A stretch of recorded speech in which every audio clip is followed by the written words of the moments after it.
Antes de presentarme y antes de contarte de qué va el podcast de hoy, te voy a hacer una pregunta. ¿Tienes actividad física regular? ¿Una buena alimentación? ¿Evitas el alcohol y el tabaco? ¿O las situaciones de estrés? Porque si no es así, no tienes unos hábitos de vida saludables. Y de eso es de lo que te voy a hablar en este podcast en el día de hoy con el gerente del Museo Elder de la Ciencia y la Tecnología, José Gilberto Moreno. Y es que estamos acostumbrados a vivir apresuradamente, pendientes del móvil, con una mala alimentación. No nos comemos una pieza de fruta al día, por ejemplo, o hasta casi ni caminamos. Vida sedentaria y todo esto pues provoca que no tengamos unos hábitos de vida saludables. Así que el protagonista de este podcast, en el día de hoy, nos va a dar algunos de los consejos que son fundamentales para que nuestra salud pues vaya mejor, o por lo menos no se deteriore tan aceleradamente. Dicho esto, esta es la pregunta que te he formulado y estos son los consejos que vienen a continuación, extraídos del podcast oficial del Museo Elder, Elder Podcast. Quien te habla, José Luis Martín, y con el protagonista que llega a continuación te vamos a hablar en esta entretenida charla de esos consejos.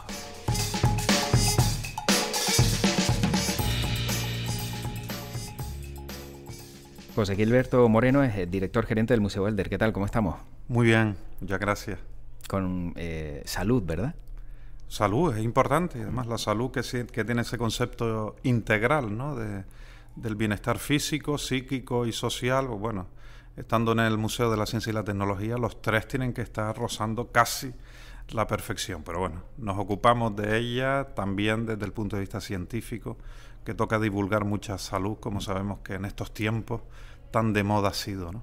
Porque en este podcast vamos a hablar de hábitos saludables, pero ¿por qué un museo se preocupa por los hábitos saludables? Probablemente la principal rama científica que en formato individual preocupe a todas las personas que están en esta tierra sea la salud. Y es curioso cómo no se le ha dedicado la importancia que creemos debe tener la ciencia sanitaria, las ciencias de la salud, en un museo de la ciencia. Siempre hablamos de inventos, siempre hablamos de evolución, siempre hablamos de los avances tecnológicos, pero muy pocas veces y casi de manera testimonial o incluso de manera que roza la curiosidad, ¿no?, de cómo somos o cómo no somos, pues se habla del término de la salud del organismo humano, de los cuidados de hábitos de vida saludables. Creemos que está interiorizado en otros contextos y realmente la gran rama de la ciencia que más ha evolucionado probablemente fuera de lo que significa el ámbito industrial y tecnológico es la rama sanitaria, es la rama de la medicina, la rama de la salud, ¿no? Y eso hay que explicarlo porque al final tiene una conexión directa con cada uno y cada una de nosotras. Por eso, sin duda, un museo como el Elder, ¿no?, de la ciencia y la tecnología, tiene también que enfocarse y derivarse a aspectos tan importantes como estos. A mí me parece fundamental, no solo por mi perfil profesional, obviamente me toca ser profesor en la Facultad de Ciencias de la Salud, soy enfermero, estás metido de lleno en la evolución diaria de los avances que se van produciendo en este contexto, y eso hay que hacerlo curioso para las personas porque incluso, como en todas las ramas científicas, entran contradicciones, ¿no? Yo siempre pongo un ejemplo. Cuando éramos pequeños, según la generación en que hayas nacido, te decían si era bueno o malo dormir boca arriba, dormir de lado, dormir boca abajo.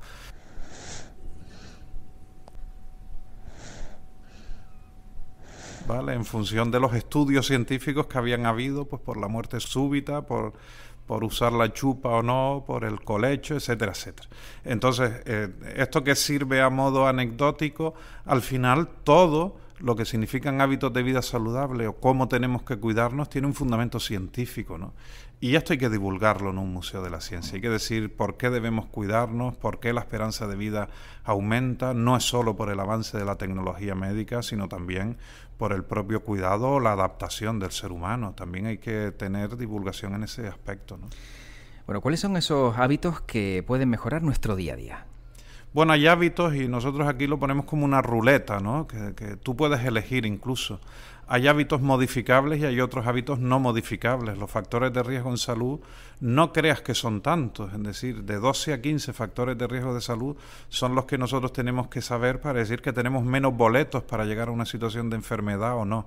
Hay unos que no son modificables, la edad, el sexo, la predisposición genética. Hay otros que sí son modificables, ¿no? Nuestro consumo de alcohol, nuestro estrés, nuestra situación de automedicación, si fumamos, si tomamos drogas, si tenemos la alimentación correcta que nos provoque dislipemia, hipertensión arterial, diabetes, etcétera, etcétera. Entonces, entre estos condicionantes de factores modificables es lo que nosotros vamos a intentar incluso aconsejar.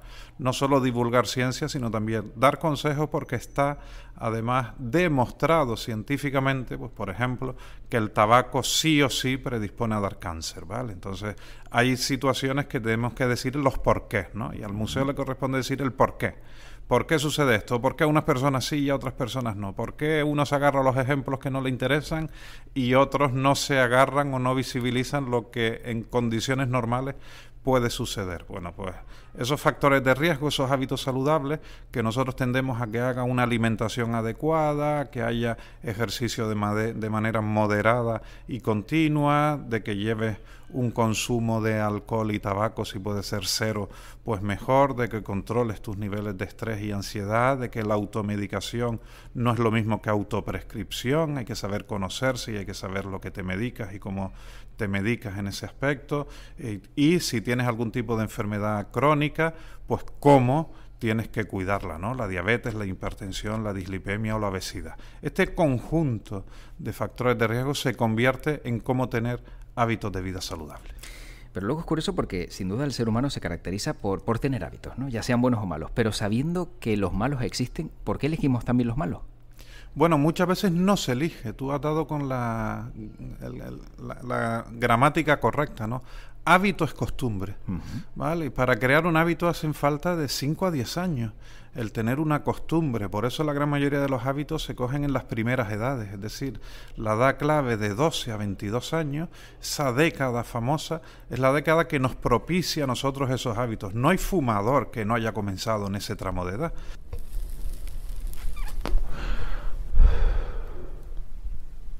¿Vale? Porque ya coge un hábito, en este caso insano, que después cuesta mucho evitarlo o intentar cambiarlo drásticamente, ¿no? Y así con todo, es decir, es el día a día lo que nos dice lo que es la palabra hábito, lo que es la palabra costumbre. Por eso, sea bueno, sea malo, lo difícil es modificarlo, porque cuesta mucho tiempo, porque es un contexto, como decía al principio, físico, psíquico y social. Es decir, el que fuma no lo hace solo porque necesite la nicotina, sino porque cuando se toma el café tiene el hábito social de coger el cigarro, porque la mente le dice que está enganchado y que tiene una dependencia psicológica también del propio tabaco, ¿no? Entonces, en esto influyen todos los hábitos de vida saludables o insanos.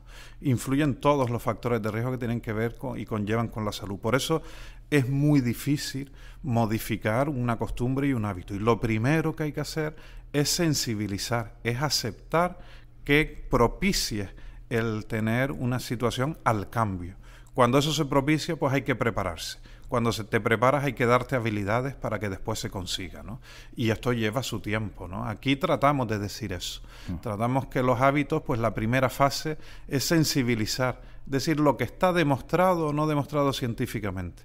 Después con el tiempo, pues toca durante un par de semanas el que pases a la acción de querer modificar ese hábito. Por desgracia la gente no viene al museo todos los días, ¿no? Y no podemos trabajarlo, pero damos un paso a que después entren en el sistema sanitario, en aquellos profesionales que le van a ayudar a que eso se realice. Pero sin duda el primer paso es tener voluntad, ¿no? Entiendo que, claro, para todos estos hábitos malos, dejarlos, aunque te puedan ayudar profesionalmente, si esa cabeza no entra en la idea de que hay que dejarlo, va a ser muy difícil, ¿no? Que puedan abandonarlo. No hay posibilidad de modificarse si no hay consentimiento, ¿vale? Y el consentimiento lo tienes que dar de manera individual. Esto es lo que propicia, pero tiene que haber una serie de factores que propicien ese consentimiento, ¿vale? Es decir, si alguien quiere bajar de peso es porque tiene un problema de salud, porque se quiere sentir mejor, porque quiere estar más guapo, porque quiere respirar, porque quiere tener una autoestima de que es capaz de subir 100 escalones de un tirón. Es decir, hay muchas motivaciones, porque quiere quedar bien con sus hijos, con su pareja, consigo mismo, porque quiere ser un héroe, porque quiere obtener un triunfo, tantas cosas que hay para conseguir una clave motivacional en cualquier factor de riesgo a modificar, que hay que conseguirlo y hay que potenciarlo, que eso suceda, ¿no? Pero el consentimiento, para que eso se produzca, siempre tiene que haber un motivo, ¿vale? Para que alguien quiera cambiar un hábito, una costumbre, tiene que haber un motivo. La situación es encontrar ese motivo. Y en el caso del museo, propiciarte el que encuentres y el que sepas que hay un motivo y que te va a ir muy bien el cambiar un hábito, en este caso probablemente nocivo, ¿no?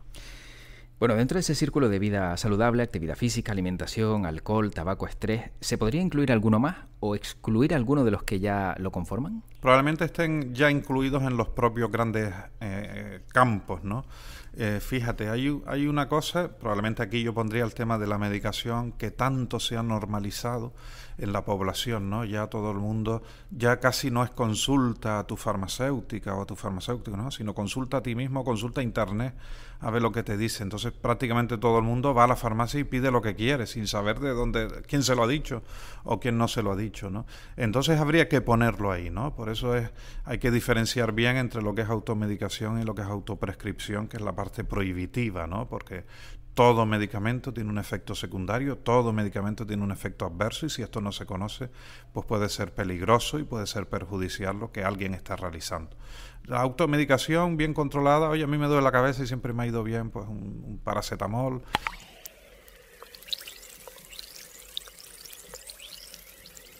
O un metamisol o un nolotil o lo que sea, y te lo tomas. No pasa nada, eso no hay ningún problema, no hay ningún riesgo. Estamos hablando de una autoprescripción continuada que sí te va a hacer daño en el organismo sin que lleve seguimiento médico por parte de nadie, ¿no? Entonces, habría que incluirlo ahí, porque la alimentación y el ejercicio físico son los dos grandes bloques que van a ampliar. Del ejercicio físico parte la sobrepeso o la obesidad.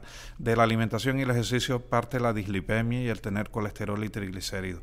Parte el que tengas una diabetes mal controlada, o parte es el que tenga una hipertensión mal controlada, que son las grandes situaciones complejas, ¿no? Los hábitos insanos, como son las drogas, como es el tabaco, como es el alcohol, como es incluso respirar mal o estar en un sitio donde se inhalen humos que no permitidos, que con sustancias tóxicas, ya está dentro de esos grandes campos, ¿no? Pero después hay muchos pequeños factores que ya van a estar ahí y que creemos que están todos contemplados. Claro, entonces las nuevas tecnologías han hecho mucho, ¿no?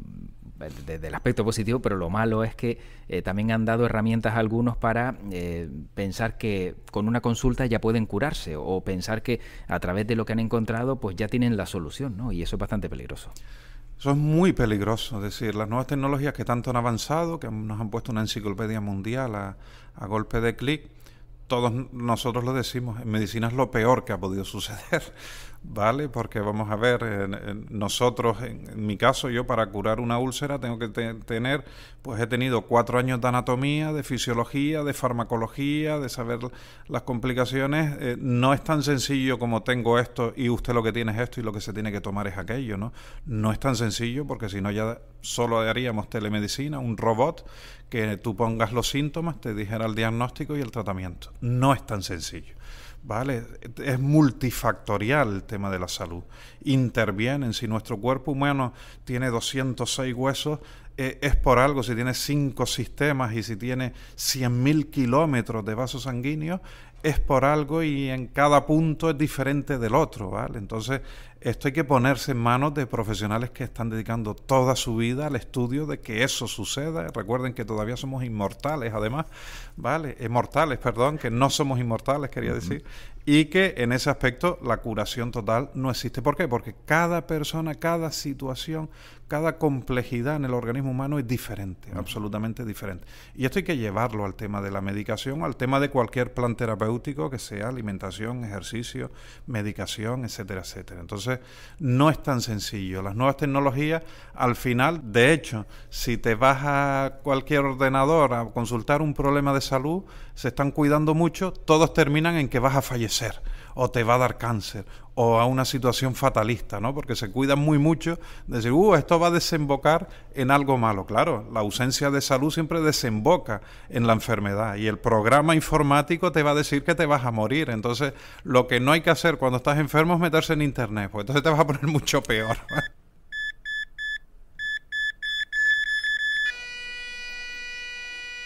Todo es mucho más fácil, el 99,9% tiene solución en el campo de la salud, por suerte. Entonces huyan de internet, que ni mucho menos ese médico cibernauta es el que hay que potenciar. Bueno, evaluando cada elemento, ¿es lo mismo actividad física que ejercicio físico? No. Actividad física hay que tenerlo presente con que es un desarrollo del sistema circulatorio fundamentalmente y de nuestro corazón de manera intensa. Hay que saber si la actividad es ligera, es moderada o es intensa, pero donde tienes un entrenamiento de tu propio cuerpo, ¿vale? Entonces, la actividad física quiere decir que puede ser aeróbica o anaeróbica, que lo puedes hacer intensa, pero que lo puedes hacer ligera. Hacer ejercicio físico es hacerlo ligero, es tener tu cuerpo no sedentario, es tener tu cuerpo con actividad, es saber que tienes que tener un mínimo de movimiento en cada uno de tus sistemas orgánicos para que estén funcionando a diferentes niveles de intensidad. La actividad física, y muchas veces hemos oído, el deporte no es salud, no hay que ir a esos extremos, ¿vale? Pero obviamente conlleva un entrenamiento, conlleva una preparación, conlleva un seguimiento profesionalizado, es decir, hay que tener mucho cuidado de ver lo que vemos por la tele y después emularlo por la calle. Eso detrás hay un equipo de fisios, de médicos, de enfermeros que están trabajando con una persona, con un deportista de élite probablemente, ¿vale? Nosotros tenemos que propiciar el que haya actividad física. Si tú quieres una tabla de ejercicios físicos, ponte en manos también de un profesional. Sí, porque luego hay pruebas de esfuerzo, por ejemplo. Hay gente que de repente corre 3 días y se presenta a una prueba de a lo mejor 1000 kilómetros. Y claro, eso entiendo que no es saludable, ¿no? El arriesgarse a que te pueda pasar algo sin saber si tu límite lo está sobrepasando.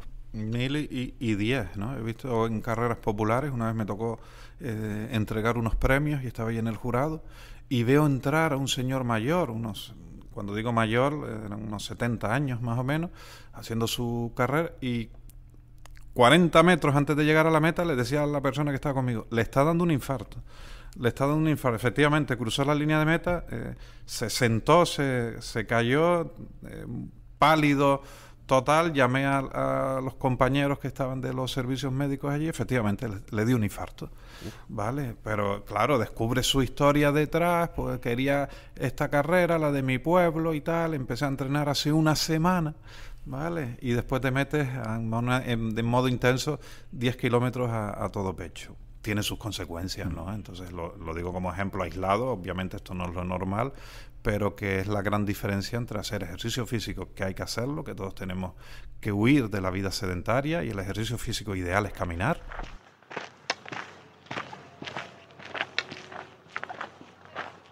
¿Vale?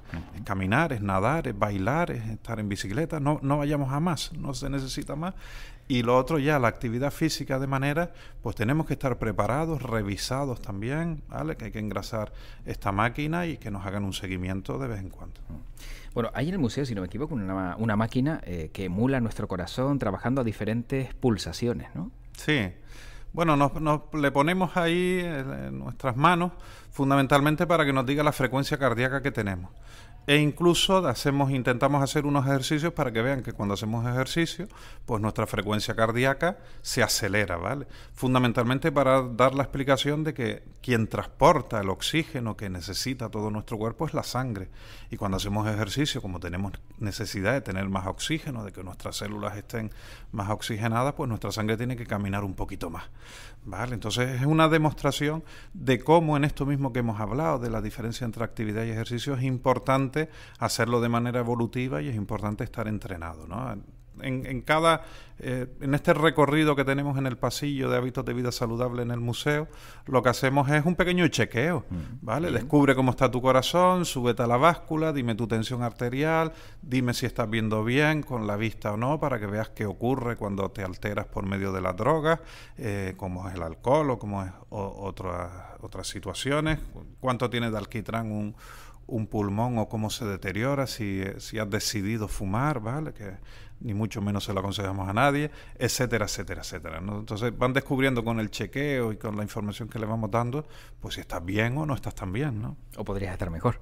O podrías estar mejor. Siempre se puede estar mejor. Siempre se puede estar mejor. Eso es verdad. Existe un refrán también que dice que somos lo que comemos, ¿no? ¿Y por qué es tan importante la alimentación también como hábito saludable? Y es verdad, ¿eh? Ese refrán es verdad. Y solo hay que ponerse una cosa a pensar, ¿no? De qué estamos aquí, vivimos y qué metemos en nuestro cuerpo. Solo hay 3 cosas que influyen en nuestro cuerpo. Uno es lo que comemos, otro lo que respiramos y otro lo que nos llega a través de la piel o del sol o del aire, ¿no? Pero lo que más introducimos en nuestro cuerpo es nuestra comida, es decir, es nuestro combustible, son nuestros mecánicos, son nuestra energía, todo lo introducimos a través de los alimentos. Entonces, la gran frase "somos lo que comemos" es lo que define la importancia de la alimentación. Es decir, nuestro organismo lo construye, los alimentos que nos metemos en él. Y esto hay que tenerlo muy claro. Y esto incluso ha sido la propia evolución y la propia adaptación del cuerpo.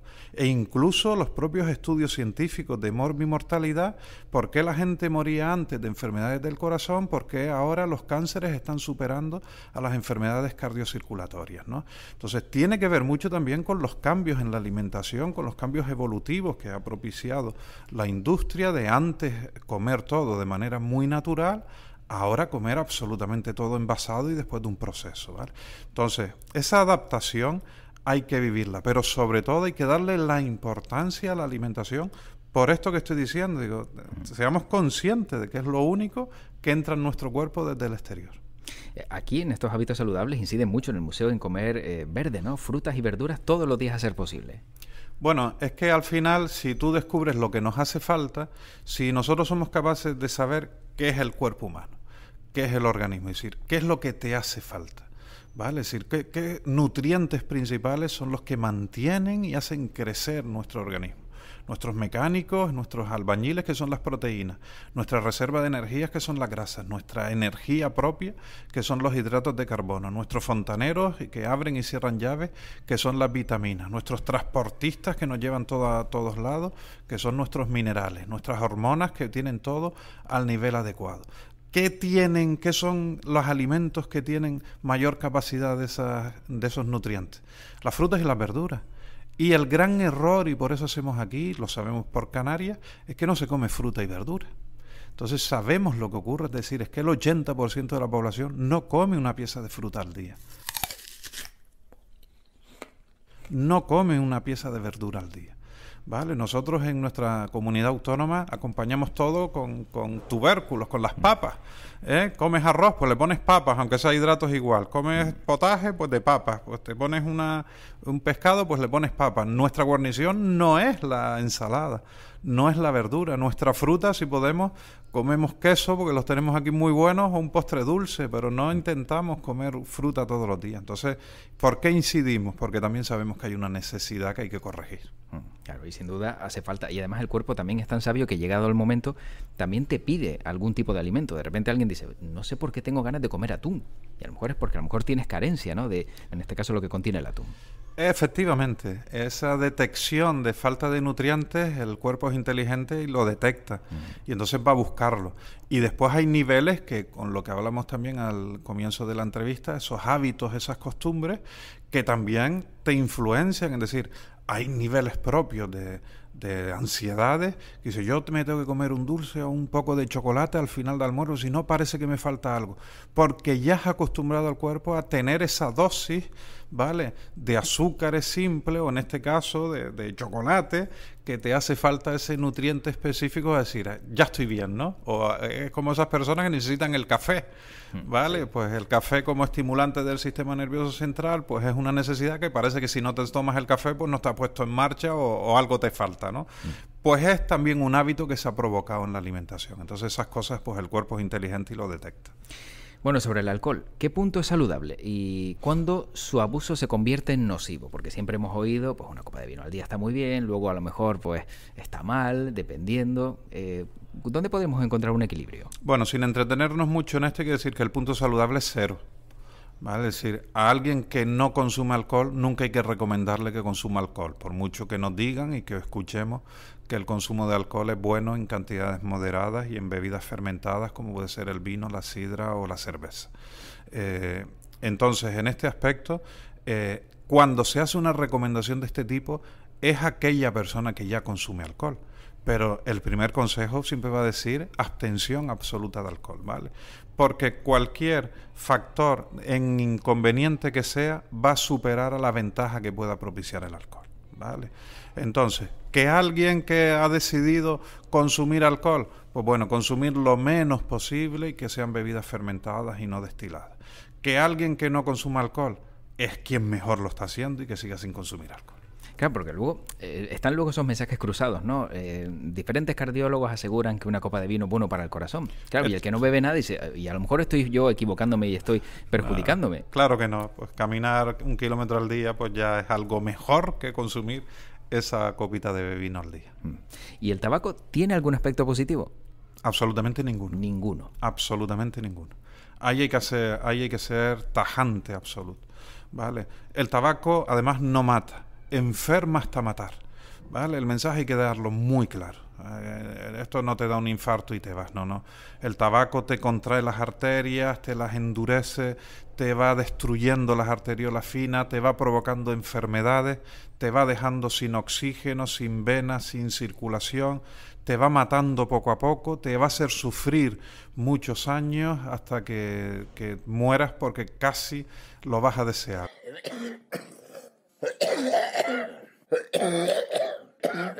Yo soy así de drástico porque lo vemos día a día y aquí no hay marcha atrás. No hay absolutamente nada beneficioso, salvo aquellos que se engañan por sí solos diciendo que me relaja, que tal. Tienen un hábito desde los 12, 13 años adquirido.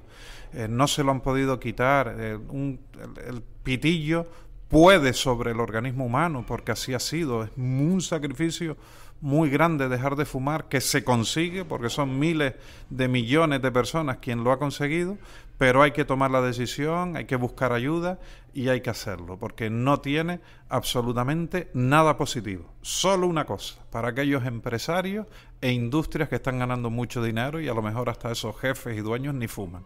Sí, porque además también siempre se ha dicho que se gastaría menos incluso en sanidad si las personas no fumaran, porque se gastan más tratando a esas personas que han fumado y al final tienen todas esas enfermedades, ¿no?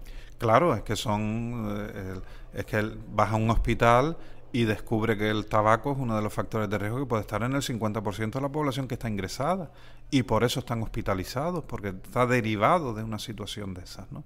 Entonces, claro, este es el cascabel que le pone al gato. Algún día, cuando el sistema sanitario no sea sostenible, vamos a poner inspectores y decir, mire, yo no le voy a atender porque usted fuma, porque usted ha decidido enfermar. Yo no le voy a atender porque usted no hace ejercicio físico. Yo no le voy a atender porque usted está comiendo mal. Yo no le voy a atender porque usted bebe. Entonces, claro, esto es un problemón de ética importante, ¿no? Pero ahí está siempre el cuidar nuestro sistema sanitario, pero fundamentalmente el cuidarnos nosotros. Otro de los grandes problemas, y también dentro de los hábitos saludables, es cuidar nuestra salud mental, pero sobre todo por el estrés, ¿no? El estrés es una de las grandes pandemias también que estamos viviendo en este siglo. Yo creo que es la gran pandemia, es decir, el nivel de velocidad que se le quiere imprimir a las cosas, pues no tiene parangón. Es una cosa que ha venido en las últimas 2 décadas casi a imponerse en nuestro ritmo de vida. Y eso se ha notado, incluso en lo que te comentaba antes, en los aspectos de morbimortalidad, ¿no? Si ahora mismo las situaciones de cambios genéticos que se producen en nosotros, de nuestro propio sistema cardíaco y circulatorio, tiene que ver mucho con los niveles de ansiedad y de estrés, con el nivel de respuesta que todos a nivel individual estamos requiriendo. Pero desde enviarte un WhatsApp que quieren que te conteste sobre la marcha, hasta en el trabajo que quieres que soluciones cosas de manera inmediata, ¿no? Entonces, este sistema de producción individual, colectivo, empresarial, social, que vemos a todo el mundo corriendo por todos lados, mirando la agenda, mirando el reloj cada 5 minutos, mirando el móvil a ver si llegó algo, esto no puede ser. Esto no puede ser. Entonces hay que cambiar absolutamente ese ritmo, porque eso tiene una afectación hasta en el carácter, pero de manera importante en la salud. Entonces tenemos que hacérnoslo ver, como se dice de manera doméstica, porque ese ritmo hay que cambiarlo. Y insisto, siempre los cambios tienen que empezar desde lo individual, para después llegar a lo colectivo, ¿vale? Hay que empezar a saber decir que no, a saber que las cosas tienen su ritmo y todos sabemos en los diferentes ámbitos los ritmos que tenemos que manejar, pero no podemos seguir a una velocidad endiablada porque nos estampamos.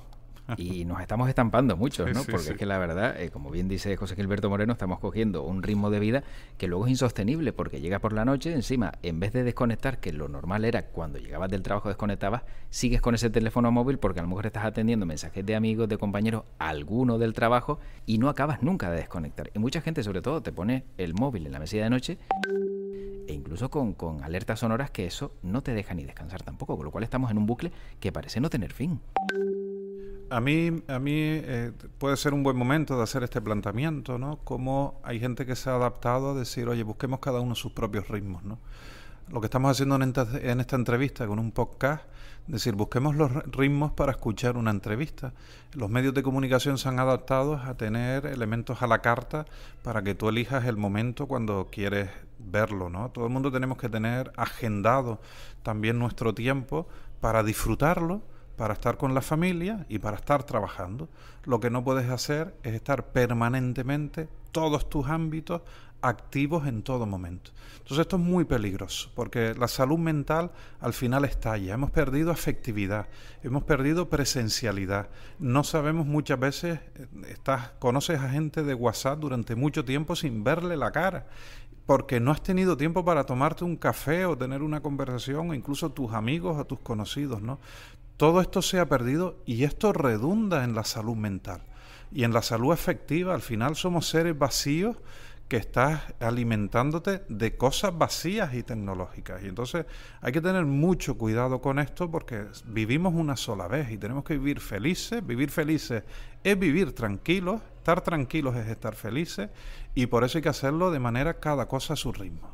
La salud mental, que ha dado unos grandes problemas en los últimos tiempos. La pandemia ha puesto precisamente por esto, porque hizo un vacío más grande en la afectividad y en la distancia con las personas, y ha provocado que cuando esos vacíos no lo puedes cubrir externamente, ni la tecnología, ni los móviles, ni nada, pues ha provocado cosas muy drásticas, ¿no? Y grandes depresiones que después cuesta mucho salir. Por eso hay que cuidarse mucho, y yo creo que más la mente que el cuerpo.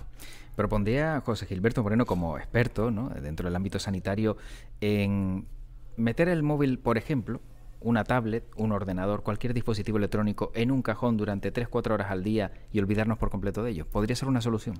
Sí, yo trato de cundir con el ejemplo. Quien trata de localizarme sabe que es muy difícil, ¿vale? Porque yo pongo mi móvil en agenda. Es decir, yo veo el móvil a las 8 de la mañana, de 8 a 9, y después lo veo de 2 a 3 antes de almorzar, y después ya por la tarde le dedico un poquito más de tiempo para ver los mensajes, las llamadas y tal. ¿Por qué? Porque lo que no puedes hacer es tener tu sistema nervioso siempre activo a tener una posible llamada. Es decir, yo quiero recordarlo a lo mejor a gente de una mayor generación, ¿no? Cuando no existían los móviles. ¿Qué pasaba cuando sonaba, o hoy en día cuando suena el teléfono fijo por la noche? Que saltas de la cama. O ¿quién llama ahora que no lo esperaba, ¿no? Entonces, cuando alguien te llamaba por teléfono, ya sucedió algo, además pensábamos en lo malo. Sí. Pues lleva esto al minuto a minuto de lo que es ahora. A estar permanentemente alerta nuestro sistema nervioso, a que alguien nos llame, nos mande un correo, entre un WhatsApp, la foto en Instagram o lo que quiera que sea. O sea, eso es insoportable, por mucho que haya gente que le apasione el estar en esta actividad, insoportable para el cerebro humano y para nuestro sistema nervioso central. Desde el punto de vista de la salud es insoportable y tiene su costo. Por eso hay que agendarlo, hay que meter ese móvil en el cajón, hay que olvidarse de él, ¿vale? Como mismo hay tiempo para comer, para hacer ejercicio, pues también para la utilización del móvil. Sin duda es un buen ejercicio, ¿no? Desconectar por completo, dejarlo atrás, no pasa absolutamente nada y si tienes que llamar a alguien te lo apuntas en un papelito y seguro que vas a encontrar a alguien que te lo preste un momento o una cabina que alguna queda todavía para llamar. Justo que hemos tocado el tema de la pandemia, también no podemos olvidarnos lo importante que ha sido también el Museo Elder en la salud de los ciudadanos, ¿no? En estos momentos tan difíciles que se vivieron durante la pandemia. Bueno, para nosotros ha sido un orgullo y quedará para la historia mundial, ¿no? El primer museo del mundo utilizado como dispositivo sanitario, como ejemplo. Detrás de nosotros fue Londres, fue Nueva York, fue Tokio, fue después ya el resto de Europa, en Granada, Valencia, incluso en España. Pero el ser los primeros, el tomar la iniciativa, el saber que los recursos públicos estaban para ayudar a la población, el montar un estudio de diagnóstico, el montar el centro neurálgico de reuniones, el ser el estudio de investigación de diferentes ámbitos de la pandemia. Bueno, no hay palabras, todo el equipo dio un paso al frente, se puso en marcha, el gobierno dio la confianza en este recinto y bueno, los resultados han sido magníficos porque la población nos ha acogido de maravilla, vieron el rigor con el que hacían las cosas, contagio cero de todos los profesionales que durante 2 años estuvieron aquí y en ese aspecto, bueno, se nos queda ya como orgullo propio del Museo Elder, también de Canarias, ¿no? y de esta isla y de esta ciudad, pero fundamentalmente el saber que todavía cuando ocurre algo catastrófico tenemos que centrarnos en qué es lo importante sin mirar atrás, ¿no? Y en esto se dio un paso al frente y todo el mundo puede estar orgulloso de que un recinto público como es el Museo Elder pues no cerrara sus puertas, sino todo lo contrario, la abriera para que viniera quien lo necesitara. Y se adaptara, ¿no? Se adaptara precisamente a esa circunstancia. Claro, transformamos el museo, claro, fue un dispositivo sanitario absolutamente transformado y se adoptó. Y después nos dieron las gracias, ¿no? Después de abrir las puertas, pues el museo hizo unas navidades de récord de visitantes, la gente está eligiendo el museo para venir y al final también es una manera de darnos las gracias y entonces es un feedback. Ahí, eso no. Y las gracias también se las daban desde la Organización Mundial de la Salud, ¿no? Con un reconocimiento también mundial. Sí, de ahí vino probablemente por ser inédito, ¿no? Que un museo se reconvirtiera para trabajar directamente en primera línea en la pandemia y que y el tener ese contacto con el único estamento referente que aglutinaba toda la evidencia científica que estaba saliendo en esos momentos, lenta, que propiciaba cambios ante una enfermedad desconocida, era todo muy lógico lo que estaba sucediendo, pero que nosotros tuviéramos el prisma en la Organización Mundial de la Salud, informándoles a ellos también, pues el que ellos nos aplaudieran y nos reconocieran como un referente, pues un premiazo, vamos, un gran premio. Bueno, a todo lo que hemos hablado hay que sumarle además pues que han contado con acuerdos importantes, ¿no? Para promover los hábitos de vida saludable, como es el firmado con el Colegio Oficial de Enfermería de Las Palmas, si no me equivoco, y también diferentes charlas que han impartido componentes importantes. Sí, aquí ya una vez puesta el área de biosalud, que la hemos llamado así, y el área de hábitos de vida saludable, el gran sueño del museo, y está en proyecto, es meternos en una gran área expositiva dentro del cuerpo humano, entrar por la boca y saber cómo somos por dentro, ¿no? Hemos tenido la exposición Body, hemos tenido diferentes referentes del mundo de la sanidad, del mundo científico, para seguir divulgando acciones permanentes, ¿no? Tenemos un área de alimentación con una cocina montada, tenemos todo el ámbito de prevención de accidentes acuáticos, todo el ámbito de primeros auxilios, la nueva tecnología sanitaria y médica, simuladores de laparoscopia, de desfibriladores semiautomáticos, para que también todo el mundo adquiera cómo hemos avanzado tecnológicamente en sanidad, a la misma vez que debe avanzar nuestro organismo humano en cuidarse, ¿no? Por eso tratamos de que todo esté vinculado al cuidado, ¿vale? Al cuidado. Entonces vamos a cuidarnos pues no para que no ocurra esto, sino para vivir bien, para vivir felices, para vivir muchos años y de la mejor manera posible, ¿no? Y ese es nuestro gran lema y nuestro gran objetivo. Bueno, para acabar, como director gerente del Museo Elder, como experto sanitario y enfermero también, José Gilberto Moreno, ¿qué aspecto de hábitos saludables es el que más trabaja y con el que más disfruta? Bueno, sin duda es con la alimentación, ¿vale? Como hemos hablado a lo largo de la entrevista, es el que más aglutina cualquier tipo de problemas. Ahora hay un ámbito que tiene mucha curiosidad, que es la tecnología de los alimentos. Descubrir cómo conservarlos, cómo variarlos, cómo sacarles su máximo provecho, ¿no? La propia universidad está avanzando en el ámbito de la alimentación en ese entorno, en ese contexto, y yo disfruto mucho el saber que todavía queda mucho por saber, ¿vale? Porque incluso aquí que hacemos un tallercito muy normalito en descubrir las vitaminas o en descubrir cómo se destruyen las vitaminas o por qué te dan un papel en el supermercado y no es por capricho de un tipo o de otro, o cómo debes de conservar en la nevera, si la pones encima, si lo pones abajo, si lo pones en la puerta, lo pones por dentro, y descubrir cómo pierde nutrientes eso, pues estamos viendo que todavía queda mucho por saber y queda mucho por divulgar, ¿no? Entonces vamos a caminar. Llevamos 40 años de pirámide de la alimentación, ya toca salir de la pirámide y entrar en las tumbas, ¿no? Para ver el interior de cada uno de los alimentos. La alimentación es apasionante, ahora hay un boom con la alimentación, los alimentos de fusión, la cocina, ¿no? Los nuevos cocineros que tan amplio mundo, el mundo de los sabores, etcétera, etcétera, los emplatados culinarios modernos, ¿no? Pues ahí hay que aprovechar pues esos tirones para hablar de lo que hacemos todos los días, que es saber lo que nos echamos a la boca. Disfruta hablando de comida, le gusta buen comer también, ¿no, José Gilberto? Comer bien. Sí, me gusta comer bien. Comer bien y que no es lo mismo que comer en exceso. No, correcto. Que no es lo mismo. Bueno, terminamos. La vida en definitiva, pues si uno tiene hábitos saludables, la va a disfrutar más, ¿no? Y yo creo que también es un buen resumen de esta conversación, de este podcast, que sabiendo y conociendo qué es lo que nos puede afectar y evitando todo lo malo, podremos ser más felices, porque creo que en definitiva es el objetivo común de todo ser humano, ser feliz, intentar hacer feliz al resto. Sí, hay un lema, ¿no? De haz una buena obra al día. Yo les digo siempre algo, ¿no? Piensa en algo que has hecho saludable una vez al día, ¿vale? Una vez al día solo. Y esos pequeños pasos son los que darán. ¿Qué has comido hoy saludable con conciencia? Hoy no cogiste el ascensor y subiste un piso, aparcaste el coche más lejos porque tú querías, a conciencia, ¿vale? Hoy sacaste el cigarro y lo rompiste porque así tienes un cigarro menos hoy, porque lo hiciste a conciencia. Y hoy en vez de pedir un cubata o una cerveza, pediste agua, pero porque lo hiciste a conciencia, ¿no? Hagamos una buena obra saludable al día para nosotros mismos y avanzaremos muchísimo.